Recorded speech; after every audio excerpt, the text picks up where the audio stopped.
Keep up!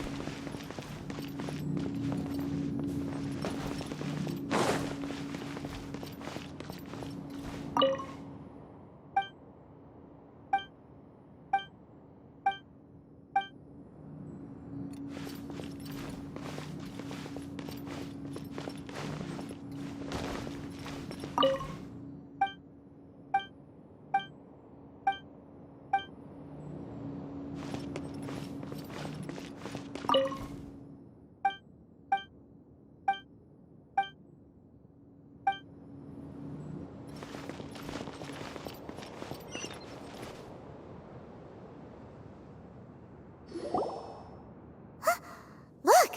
There's someone over there! Good idea! Let's approach him slowly without alarming him.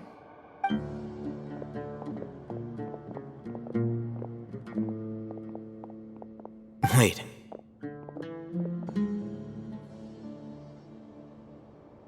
You're...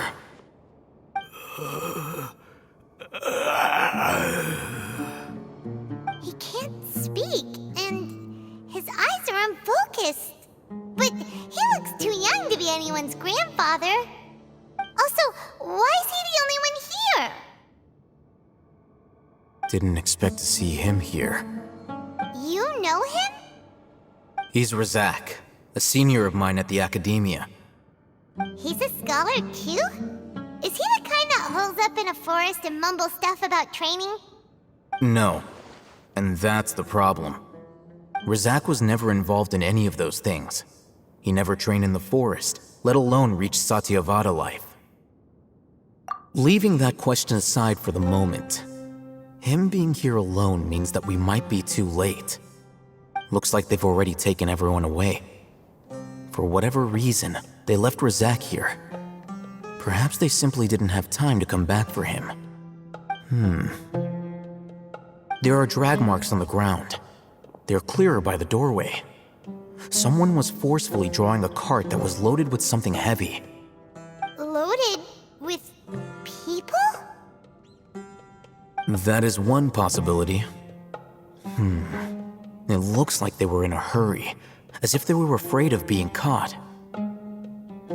In their haste, they failed to notice Razak hiding in a corner.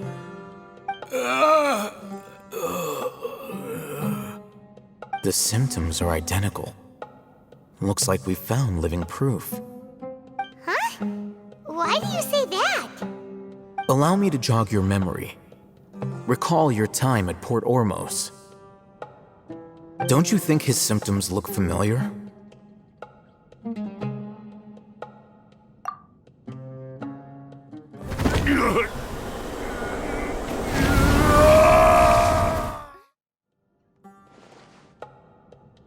Oh, now that you mention it, they're acting the same way. Correct. The Academia is behind all of this. It isn't difficult to deduce their rationale. First, the Academia spread a false rumor of the Scarlet King's resurrection, emphasizing the role of the village keepers, the mad scholars who were exiled to Aru village. These rumors were all the persuasion that the radicals needed, and those based in Aru village leapt into action. Unbeknownst to them, of course, through rounding up the scholars, they were actually helping the Academia. As well as being able to exploit the radicals for their own ends, this scheme has one further advantage to the Academia. All the risks and responsibilities are offloaded onto the Scarlet King's followers. Life for the desert dwellers has been brutal ever since the Scarlet King's death all those years ago. Beneath the surface, feelings of desperation are widespread. Many would give everything they have for the prospect of something better. Anyone looking to exploit that for their own ends simply needs to make a few empty promises. Even if complications arise, people will see that those involved are all followers of the Scarlet King and look for no further explanation than differences of belief. A deep-seated mistrust of the desert and everyone in it by the rest of Sumeru will make sure of that. The notion of an Academia plot wouldn't even cross their minds. It may seem like a simple strategy, but it is able to work wonders under Sumeru's current circumstances. Oh, that makes a lot of sense. It's in line with the village chief's theory, too. But there's still one very important question. Wasn't it the academia that brought the scholars to Aru Village in the first place? Why does it want them back now? Throughout this process, one thing has changed. The scholars' identity. First, they were scholars. Then, they became lunatics. After that, they were exiles. And finally, an exile is still patently a living, breathing human being. But when someone becomes a missing person, that is brought into question. If you can't find someone, you have no way of knowing what exactly happened to them. That makes missing people an ideal resource. Resource? For what exactly? One possibility is that the information in their brains could be extracted into knowledge capsules. Extracted? You mean canned knowledge comes from people's brains? With the technology of the Sumeru Academia, it's entirely possible. Perhaps the process caused them great suffering, which is why they cry out in the dead of night when no one is watching them. So, the human brain... Nope, nah, Paimon doesn't want to think about this. I'm the Academia scribe, after all. I'm familiar with their projects. Anyway, judging by Razak's state, the contents of a divine knowledge capsule were extracted from his mind, but something went wrong in the process. Or perhaps his curiosity got the better of him, and he used such a capsule for himself. Paimon's a little confused. Can they just use anyone's brain?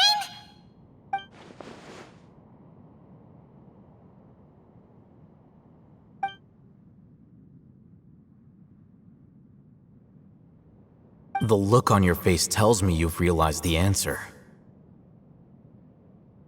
That's right. To some scholars, gaining knowledge about the gods is their entire life's pursuit. Extracting canned knowledge is just one of the extreme measures they turn to. However, I can't help but wonder, what do they seek to gain from divine knowledge?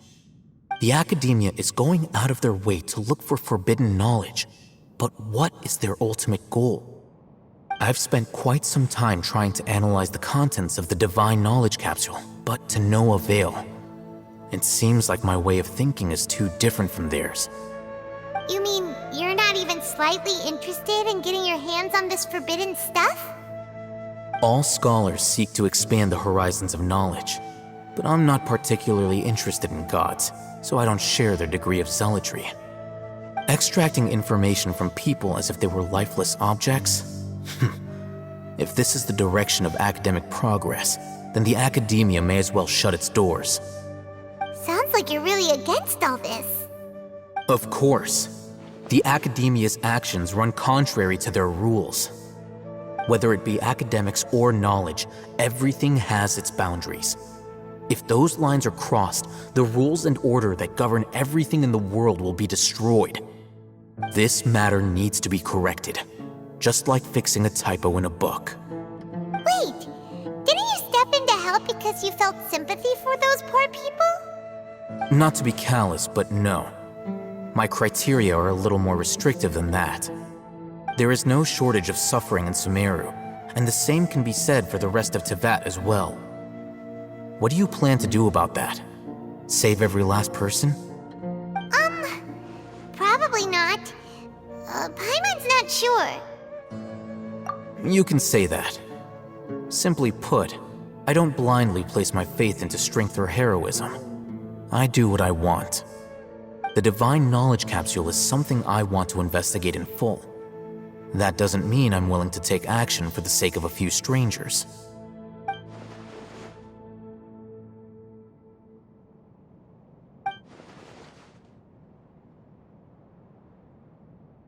Paimon's been wanting to say this for a while. There are a lot of bad guys in the Academia, but you're not one of them.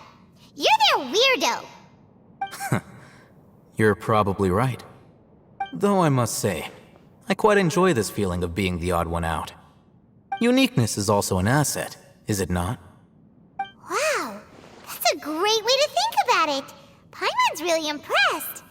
If only Miss Shani had a similar mindset, her life would definitely be a lot easier. I'm just a more likable person than her in general. There's nothing more to it than that.